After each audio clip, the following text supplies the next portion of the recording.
होता है मेटाबॉलिज्म के लिए, हेयर के लिए, नेल हेल्थ के लिए। ये सच है, लेकिन ये भी सच है कि इसकी real true deficiency extremely rare है। Here's why you should take whey with milk instead of water if you're a beginner. Whey protein when mixed with water absorbs fast. लेकिन ये भी सच है कि इसकी real true deficiency extremely rare है। बहुत ही कम cases, ना के बराबर केसेस ऐसे होते हैं जहां पर इसकी एक्चुअली डेफिशिएंसी हो। ज्यादातर लोग इसको आराम से अपनी डाइट में पा सकते हैं by eating whole grains, nuts, eggs. Simple चीजों से बायोटिन आराम से मिल जाता है, अनलेस आपको इसकी डेफिशिएंसी कंफर्म होती है। कैसे? या तो आप बहुत ज्यादा दारू पीते हो, बहुत लंबे समय से एंटी कन्वल्सेंट मेडिसिन लेते हैं, दौरे की दवाइयां, या कोई जेनेटिक डिसऑर्डर। इन केसेस में बायोटिन की डेफिशिएंसी हो सकती है, तभी आप सप्लीमेंटेशन ले सकते हैं। और जहां तक बात है biotin supplement for hair growth, उसके एक्चुअली कोई भी प्रूवन बेनिफिट्स नहीं देखे गए, मतलब बहुत कम है। सो पैसे बचाओ अपने, ना लीजिए। सेकंड है अल्कलाइन वाटर। जी हाँ, देखिए आपकी बॉडी के अंदर एक tightly regulated blood pH system होता है जो आपके लंग्स और किडनी मेंटेन करते हैं। अल्कलाइन वाटर पीने से आपके खून का पीएच, आपके शरीर की हेल्थ इंप्रूव नहीं होती। और ये मैं नहीं कह रहा, सारी रेगुलेटरी बॉडीज, एफडीए, एफटीसी, इन्होंने अपने तरफ से वार्निंग इशू कर रखी है कंपनीज को इस तरीके के फेक हेल्थ क्लेम करने से पहले।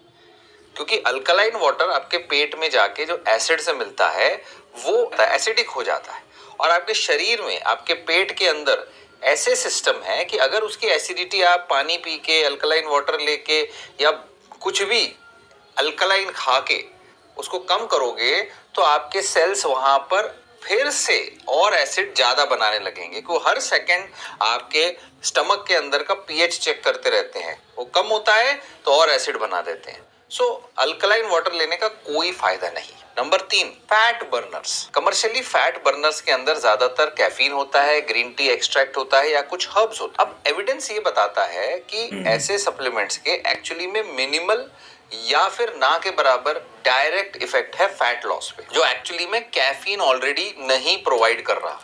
अगर आप नॉर्मली चाय कॉफी पीते हो तो जितना मेटाबॉलिज्म आपका चाय कॉफी पीने से रेज हो रहा है, उससे ज्यादा कोई और हर्ब, कोई और एडिशनल एक्सट्रैक्ट्स आपको नहीं देंगे। हाँ, इतना जरूरी है, the only sustainable fat burner is calorie deficit which you can achieve through diet and activity. Please remember this. Number 4, hair growth supplements. देखिए, अनलेस एंड अनटिल आपको न्यूट्रिशनल डेफिशिएंसी हो, कई सारे ऐसे सप्लीमेंट्स हैं जो हेयर ग्रो करने में हेल्प करते हैं, जैसे कि iron, zinc, selenium, vitamin D. मगर बायोटिन की डेफिशिएंसी रेयर है, और कई जगह पर male pattern baldness primarily genetic होता है या हार्मोनल होता है। तो प्राइमरी प्रॉब्लम ठीक करे बगैर हेयर ग्रोथ सप्लीमेंट डायरेक्ट काम नहीं करेंगे। डेफिशिएंसी ठीक करे बगैर आपके हेयर ग्रोथ सप्लीमेंट काम नहीं करेंगे। पर कौन सी डेफिशिएंसी? सारे के सारे नहीं लेना है, you have to check and then take. So general hair growth supplements काम नहीं करेंगे, स्पेसिफिक डॉक्टर से बात करके करिए। कुछ एक्चुअली में एफडीए अप्रूव्ड ट्रीटमेंट्स हैं। अगर आपका बहुत ज्यादा हेयर लॉस हो रहा है तो फिर उसमें दवाइयां भी दी जा सकती हैं डॉक्टर से बात करके। आगे सप्लीमेंट आएगा detox, liver detox, cleanse pills. Liver और किडनी आपके 1000 बार मैं बोल चुका हूं और कई डॉक्टर्स बोल चुके हैं कि लिवर और किडनी ऑलरेडी शरीर को नेचुरली डिटॉक्स करते हैं। उनको अलग से सफाई की जरूरत नहीं होती, केवल उनको पानी चाहिए, रेस्ट चाहिए, नींद चाहिए। There is no scientific evidence supporting किसी भी प्रकार की टैबलेट्स, चाय या काढ़ा या हर्ब्स किसी तरीके से लिवर को क्लेंज करते हैं एक हेल्दी पीपल में। हाँ, कुछ सप्लीमेंट्स होते हैं जो लिवर को हेल्प कर सकते हैं अगर लिवर एक्चुअली में डैमेज हो रहा है, जैसे मिल्क थिसल हो गया, यूडीसीए या टुटका हो गया। तो yes, there are some which help, but not in every case. Unless your liver is getting damage, कोई मतलब नहीं उसको लेने का। और कुछ ऐसे हर्ब्स भी हैं जो हाई डोज लेने से लिवर डैमेज भी कर सकते हैं, जैसे रिसर्चेस में देखा गया high dose green tea extracts, कावा, ये लिवर भी डैमेज कर सकते हैं। तो सोच समझ के आगे बढ़ो। उसके बाद है टेस्टोस्टेरोन बूस्टर्स। देखिए, आदमियों को मार्केट करा जाता है कि आपकी एनर्जी बढ़ जाएगी, लिबिडो बढ़ जाएगा, मसल ग्रोथ होगा, और उसके अंदर डाला जाता है अश्वगंधा, फेनिग्रीक, जो एक्चुअली में थोड़े से मात्रा में टेम्पररी आपका टेस्टोस्टेरोन बढ़ाता है, बट इतना नहीं कि फिजिकली और स्ट्रेंथ वाइज ड्रास्टिकली इंप्रूवमेंट करे। अगर आप लो टेस्टोस्टेरोन से जूझ रहे हो तो उसका सोल्यूशन ये सप्लीमेंट नहीं है, उसका सोल्यूशन है टेस्ट करवाना कि क्यों लो है, उसके तह तक जाना और उस कारण को डील करना। तो डायरेक्ट इन सप्लीमेंट्स को ना लें। फिर आएगा एंटी एजिंग या लॉन्गिविटी सप्लीमेंट्स। कई ऐसे सप्लीमेंट्स हैं जिनमें केवल एंटीऑक्सीडेंट्स है, जैसे रिजर्वेट्रॉल, एमएनएम, हर्बल मिक्सेस हैं। करंटली जो एविडेंसेस हमारे पास मौजूद है उसमें ये नहीं पता चल रहा है कि वो एक्चुअली किसी भी तरीके से एजिंग को रिवर्स करेंगे या सिग्निफिकेंटली आपके जीवन को बढ़ाएंगे। तो अननेसेसरीली उस पर भूल कर भी कभी कॉफी की जगह कपिवा शिलाजीत ट्राई मत कर लेना, क्योंकि शिलाजीत लेने के बाद तो अननेसेसरीली उस पर पैसे खर्चे ना करें। जी हाँ, वो ऐसा नहीं कि वो हार्मफुल है। कई एंटीऑक्सीडेंट्स जो है बेनिफिशियल होते हैं, स्पेसिफिक बीमारी में काम कर सकते हैं। अगर एक्चुअली में एविडेंस है आपकी बॉडी में ऑक्सीडेटिव स्ट्रेस बढ़ा हुआ है, आपका क्रोनिक लो ग्रेड इन्फ्लेमेशन रह रहा है तब। लेकिन ये एंटीऑक्सीडेंट सप्लीमेंट्स हेल्दी लाइफस्टाइल का अल्टरनेटिव नहीं। अगर आप सही से डाइट नहीं ले रहे, एक्सरसाइज नहीं कर रहे, स्लीप नहीं ले रहे, स्मोकिंग कर रहे हो, तो फिर कोई दुनिया की दवा आपको एंटी एजिंग इफेक्ट नहीं देगी जब तक आप अपनी जीवन शैली को नहीं सुधारते। Please understand that. अब बात करते हैं ऑप्शनल कैटेगरी। जी हाँ, ऑप्शनल क्यों वो भी बताएंगे। सबसे पहले ओमेगा 3।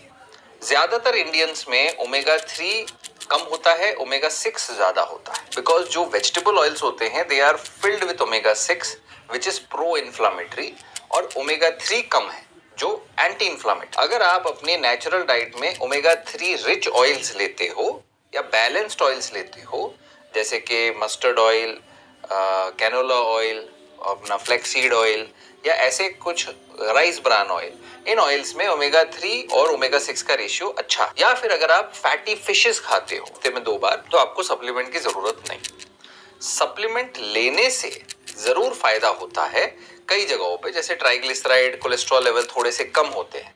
लेकिन अगर आप वेगन हैं, वेजिटेरियंस हैं जो फिश नहीं खाते, या आप ट्राइग्लिसराइड कोलेस्ट्रॉल लेवल आपके ज्यादा है, या आपको हार्ट की कोई बीमारी है, ट्राइग्लिसराइड आपके ज्यादा है से, तो ओमेगा 3 आपको लेना चाहिए। सेकेंड ऑप्शनल सप्लीमेंट है magnesium. Technically magnesium muscle, nerve, heart, bone, इन सब के लिए अच्छा होता है। ये हेल्प करता है सप्लीमेंट आपको नाइट क्रैम्प्स पर, ब्लड प्रेशर थोड़ा कम करके, आपकी स्लीप को बेटर कर। तो जो लोग को दिक्कत आ रही है इस प्रकार की, उन्हें लेना चाहिए। जिनको प्रॉपर मैग्नीशियम उनकी डाइट से नहीं मिल पा रहा, जो डायबिटिक्स हैं, जो जीआई पेट के प्रॉब्लम है, जो एल्डरलीज हैं, उनके लिए, सबको नहीं। थर्ड ऑप्शनल है जिंक। जिंक इम्यूनिटी के लिए, वुंड हीलिंग के लिए और आपके कई बार इन्फेक्शंस के लिए बेहतर होता है। वायरल जिंक की डेफिशिएंसी अनकॉमन होती है एक बैलेंस डाइट में, लेकिन ऐसे लोग जो प्योर वेजिटेरियन हैं, अल्कोहल, दारू लेते हैं, या फिर जिनको पेट की बीमारी है, उनमें डेफिशिएंसी हो सकती है। तो जिंक तभी ले अगर आपके डॉक्टर आपको प्रिस्क्राइब करें। अगर ज्यादा ओवर यूज करते हैं आप 40 मिलीग्राम से ज्यादा एवरी डे, तो आपको उल्टा कॉपर डेफिशिएंसी हो सकती है, खून की कमी, अनीमिया हो सकता है। तो जिंक अननेसेसरीली नहीं लेना। फिर ऑप्शनल सप्लीमेंट है अश्वगंधा।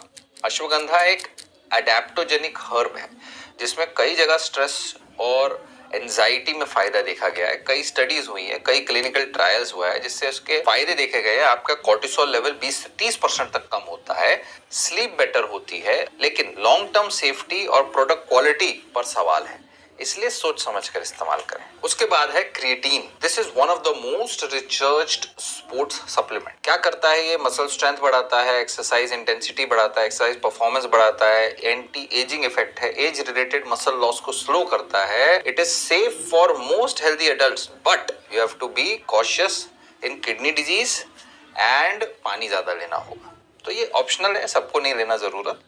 नॉन वेजिटेरियन डाइट में ऑलरेडी आप जब चिकन फिश खाते हो उसमें क्रिएटिन आपको एक्स्ट्रा मिल जाता है। 1 ग्राम तो आपकी बॉडी खुद बना लेती है। इसके ऊपर डिटेल वीडियो है हमारा, जरूर देखिएगा। फिर है प्रोटीन पाउडर्स। जी हाँ, प्रोटीन डेफिशिएंसी टेक्निकली 70% से ज्यादा इंडियन डाइट्स में है, स्पेशली वेजिटेरियन। अगर आप डेफिशिएंट हैं, ज्यादा चांसेस हैं जिसके, तो वे प्रोटीन, प्लांट प्रोटीन हेल्प कर सकते हैं इस गैप को फिल करने के, जो आपकी डाइट पूरा नहीं कर पा रही। लेकिन ऐसा नहीं है कि आप डाइट से पूरा नहीं कर सकते। कई सारे फूड सोर्सेज हैं, दालें, डेयरी प्रोडक्ट्स, फिश, एग्स, जो पहले आप ट्राई कर सकते हैं। लेकिन प्रोटीन सप्लीमेंट एक अच्छा ऑप्शन है, पर कंपलसरी ऑप्शन नहीं है। फिर आते हैं प्रोबायोटिक्स, जो कि कहा जाता है गट के फ्लोरा को रिस्टोर करने में काम आते हैं। और एक्चुअली में आते हैं अगर आपने कोई एंटीबायोटिक ले रखा है या फिर आपको किसी प्रकार की गट की बीमारी है, जैसे इरिटेबल या इन्फ्लामेटरी बाउल डिजीज। इसको डेली यूज हर इंसान में ना ही जरूरत है ना ही हेल्दी है, बिना किसी बीमारी के, याद रखें। तो डॉक्टर दे तो लीजिए। फिर आता है मेलाटोनिन। मेलाटोनिन आपकी स्लीप वेक साइकिल को रेगुलेट करता है। ऐसे लोगों जिनको नींद की प्रॉब्लम है, जेट लैग प्रॉब्लम है, शिफ्ट वर्कर्स है, नाइट शिफ्ट में काम करते हैं, चेंजिंग शिफ्ट में काम करते हैं, शॉर्ट टर्म स्लीप प्रॉब्लम है, नींद पूरे लंबी नहीं आती है, छोटे छोटे इंटरवल में उठ जाना पड़ता है, ऐसे केस में काम करती है। इसको लंबे समय के लिए, जिंदगी भर के लिए अनसुपरवाइज्ड नहीं लेना है, डॉक्टर से बात करके ही लेना है। फिर आता है कोक्यूटेन, कोएंजाइम क्यूटेन, जो एनर्जी प्रोडक्शन आपके सेल्स के अंदर होती है, उसमें ये हेल्प करता है आपके सेल्स के अंदर। और ये आपको मसल पेन से बचा सकता है, जो एक्चुअली में अगर आप स्टैटिन लेते हैं, कोलेस्ट्रॉल की दवा लेते हैं, उससे होता है। सो स्टैटिन इंड्यूस मसल पेन से ये बचाता है। लेकिन कई लोग इसे जिंदगी भर एंटीऑक्सीडेंट, हार्ट के लिए, ऐसी चीजों के लिए लेते हैं जिसके लिए जो एविडेंस है वो प्रॉमिसिंग है लेकिन कंक्लूसिव नहीं है। प्लस ये बहुत महंगी आती है, तो ये भी ऑप्शनल सप्लीमेंट्स में आता है। फिर आते हैं एसेंशियल सप्लीमेंट्स। उसमें नंबर 1 है विटामिन डी। आप अगर इंडिया के सारे लोगों का टेस्ट कराएंगे तो 70 से 90% लोग विटामिन डी डेफिशिएंट है, because of indoor lifestyle, air pollution और डाइटरी सोर्सेज में कोई है ही नहीं जिसमें विटामिन डी ज्यादा होता है। तो धूप तो मिलती है नहीं, तो विटामिन डी डेफिशिएंसी बहुत बहुत बहुत कॉमन है। और विटामिन डी जरूरी है आपके bone health, muscle strength, immune function के लिए। कई रिसर्चर्स ने इसकी डेफिशिएंसी को लिंक किया है ऐसी बीमारियां जैसे heart disease, cardiovascular problem, diabetes और कई सारी बीमारियां इसके वजह से हो रही। सो विटामिन डी एक एसेंशियल सप्लीमेंटेशन है जो टेक्निकली सभी लेंगे तो भी चलेगा। B12 में स्टडीज में ये बताया है कि आधी से ज्यादा 50% से ज्यादा पॉपुलेशन इंडिया की B12 डेफिशिएंस है, जो रेट सबसे ज्यादा हाई है वेजिटेरियन और वीगन्स में, बिकॉज B12 केवल एनिमल सोर्सेज में पाया जाता है, वो भी तब अगर उस एनिमल को ग्रास फेड किया जाए तो। लेकिन अब वो एनिमल सोर्सेज से भी जाता जा रहा है और ये परसेंटेज बढ़ता जा रहा है। सो इसकी डेफिशिएंसी बहुत कॉमन है, जिसकी वजह से खून की कमी होती है, एनीमिया, फटीग, नसों में दिक्कत, हाथ पैरों में झुंझुनाहट, मेमोरी प्रॉब्लम, और उम्र के साथ इसका एब्जॉर्प्शन भी कम हो जाता है 50 के बाद। सो इसलिए B12 का सप्लीमेंट लेना भी एसेंशियल होता है। आयरन NFHS का 5 का जो डेटा है उसमें बताया गया 50 से 60% इंडियन विमेन अपने रिप्रोडक्टिव एज में जब हैं तब वो एनीमिक होती हैं, आयरन डेफिशिएंसी होती है, जो सबसे बड़ा कारण है उसका। आयरन एक एसेंशियल चीज है जिसके वजह से आपकी शरीर ऑक्सीजन को लेके, एनर्जी को लेके इधर से उधर जाती है। जितना ज्यादा कम उतनी आपको कमजोरी, फटीग, चक्कर आना, डेवलपमेंटल प्रॉब्लम्स, और ज्यादा भी ले लो तब भी टॉक्सिक है। तो इसकी डेफिशिएंसी कंफर्म करनी जरूरी है और इसको सप्लीमेंट करना भी जरूरी है। उसके बाद है फाइबर। ज्यादातर इंडियंस जो है केवल 15 या 20 ग्राम फाइबर डेली लेते हैं, जो एक्चुअली में रेकमेंडेड 25 से 38 ग्राम से कम है।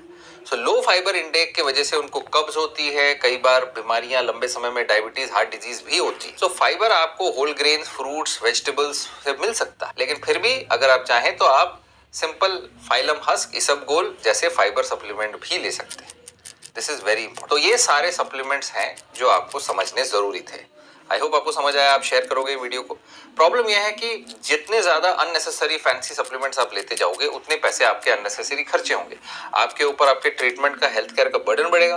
और जो एक्चुअल सप्लीमेंट्स हैं, जो विटामिन डी, B12, आयरन, ये बहुत ही कम पैसे में मिल जाते हैं। तो चूज करिए कि कौन से आपको जरूरत है, कौन से नहीं। रूल नंबर 1, गेस नहीं करिए, अपने ब्लड लेवल्स चेक करिए, टेस्ट कराइए, आपके अंदर कौन कौन सी डेफिशिएंसी आपको पता चल जाएगी, उसके हिसाब से लीजिए। रूल नंबर 2, पहले आप खाने पीने से खाइए, फूड फर्स्ट, सप्लीमेंट सेकंड। खाने पीने में देखिए क्या आपके डाइट में कौन सी ऐसी सप्लीमेंट्स हैं जो और किन चीजों से बढ़ा सकते हैं। अगर B12 और विटामिन डी है तो उस केस में आपको हो सकता है सप्लीमेंट लेने पड़े। आयरन फूड प्रोडक्ट से बढ़ सकता है, ओके। और ये भी जानना जरूरी है कि क्यों आपके अंदर डेफिशिएंसी है, right? Why, ask why, not to yourself just not, but to your doctor. Doctor से पूछिए कि मेरे अंदर डेफिशिएंसी क्यों है, डॉक्टर का काम है आपको समझाना, राइट? एंड देन फोर्थ, ये समझिए कि प्राइस डजंट मीन पावर, कि भी महंगा सप्लीमेंट लोगे तो जल्दी काम करेगा, ऐसा नहीं है। Effectiveness depends upon the quality and evidence, not the price tag. याद रखिए, सप्लीमेंट इंडस्ट्री प्रॉफिट करती है बाय योर कंफ्यूजन।